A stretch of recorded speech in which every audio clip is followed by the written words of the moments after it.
At para sa panig ng Manila International Airport Authority, makakapanayam natin si MIA General Manager Jose Angel Honrado. Good morning po, sir. GM Honrado. Magandang umaga. Magandang umaga po, sir. Magandang umaga po. Kanina lang po ay kausap namin si Ma'am Cynthia Villar at saka si Mike Lu ng Wild Bird Club of the Philippines tungkol nga dito sa bird sanctuary. Ano na po ba talaga yung plano? Talaga po bang i-relocate itong bird sanctuary na ito? Ano po ba? Alam, wala akong kinalaman sa plano for sa bird sanctuary na yan, no? They have a lot of lalabas na ang position ng airport for sa bird strike na is because there is a development going on at the sanctuary, no? Right. I think there is an issue there about the development there, no? But we are not concerned about the development. We're just concerned on the bird strike occurring within the AOR or the air responsibility of the Naiya International Airport. At yun talagang malaking problema namin because from January up to this month of the year, nakatala na kami kulang-kulang sa 50 bird strikes. 50? Dito sa Naiya pa lang, no? Okay. So it's causing a big issue and a big concern as far as the management of Naiya is concerned. GM Honrado, anong klaseng mga ibon po ba itong mga nakakatama doon sa ating mga eroplano? Alam mo kasi pag nagkaroon ka ng bird strike dyan, very seldom can you distinguish the bird or day kasi dahil unang-una, no, nai-ingest sila ng engine. So pag nakita ng piloto yung kaya maintenance crew yung ibon dyan, talagang hindi mo na madi-distinguish, no? Pero at least the feathers. Some of the birds that have been causing a bird strike are pigeons and other species of birds. Pigeon. So, meron na po ba tayong insidente na migratory birds po ang nag-cause itong bird strike?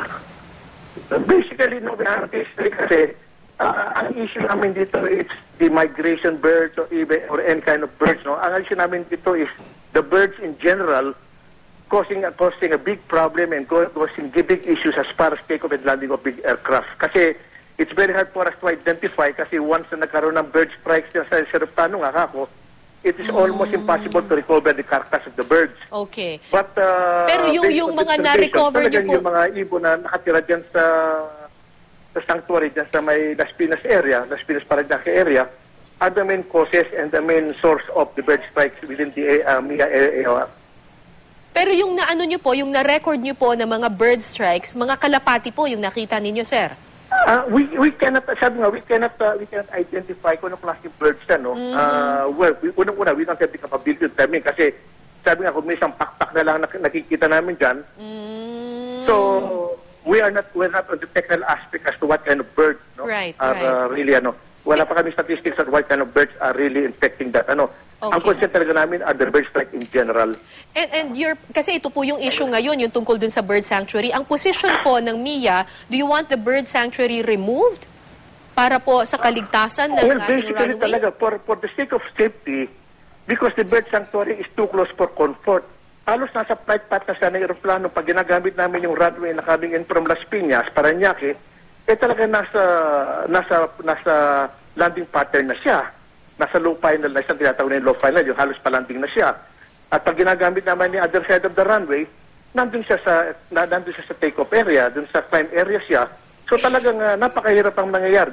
Nandiyan ang bird sanctuary sa malapit natin. Opo. Kahit na anong gawin nating bird control procedures, talagang will be next to useless because they are right at our door. Pero sir, ang sinasabi rin po ng mga nagsusulong nitong bird sanctuary na ito na huwag tanggalin, can you turn on the volume a little bit? Yes, sir. Opo. Ang sinasabi po ng panig naman dun sa bird sanctuary, ang sinasabi po nila, matagal nang nag-e-exist yung sanctuary na yan at matagal na rin ang airport. Bakit ngayon lang, wala naman daw incident before na nag-crash ang isang eroplano? Bakit all of a sudden ngayon gustong tanggalin yung sanctuary? It has been existing for a long time. Ara, are we going to wait until an aircraft crashes? Kasi hindi napapansin ngayon kasi mostly the damage being done by bird strike is more on the engine and more on the aircraft, no? So it costs millions of pesos. Kaya lang, hindi na dyan ito kasi walang na-aksidente. Are we going to wait until an accident occurs before we can realize that they are a threat to our to air navigation? Okay. Alam mo nangyari sa sa US dun sa Hudson River, nag-crash yun. Bird strike yun eh. They were caught by a swarm of birds nung pa-take off sila. So mabuti lang maganda ang pagkamaneuver ng piloto. Nakalanding sila sa Hudson River at nabuhay yung mga pasahero. Okay. Recently, nagkaroon tayo ng problema sa Tacloban, no? Palanding ang aeroplano ng Philippine Airlines at sinugod sila ng bird strike. Nagkaroon sila ng bird strike. Both engines were damaged. Mabuti lang nakalanding siya. Yeah, but So, these are sabi not natin, migratory birds, sir. I understand. These are Philippine ducks. well, sabi nga, no, I'm not an expert on species of bird, no? But the mere fact nandun nga yung sanctuary tabi namin, talaga it causes a big problem. All right. Ngayon, are we going to wait until may aksidente dyan? Lalo na kung palanding, medyo makakaya siguro ang piloto, no? Pero pag patake o patasugod na ng swarm of birds, talagang we're in big trouble, no? Okay. Siguro pag may aksidente, sana wag mangyari, baka doon pa lang tayo magkakaroon ng awareness na may problema tayo. Sir, pero may mga ilan din pong eksperto na nagsasabi na may mga bird sanctuaries din daw sa paligid ng ibang mga airports sa ibang bansa katulad ng Heathrow Airport sa England at iba pang busy airports sa mundo. Pero wala naman daw ganitong i-move yung na tanggalin yung bird sanctuary doon sa tabi ng kanilang mga Well, paliparan. sabi ko nga, no, I'm not an expert on bird behavior, but I'm sure bird will have a different characteristic in different countries, no? Ang sinasabi, ang ano namin dito, nandun mismo sa doorstep namin yung bird sanctuary and it poses a great danger. Okay, maraming salamat po sa inyong panig, MIA General Manager Jose Sarah, Angel hindi ko marin Conrado. talaga. Maraming salamat po, sir. Thank you very much.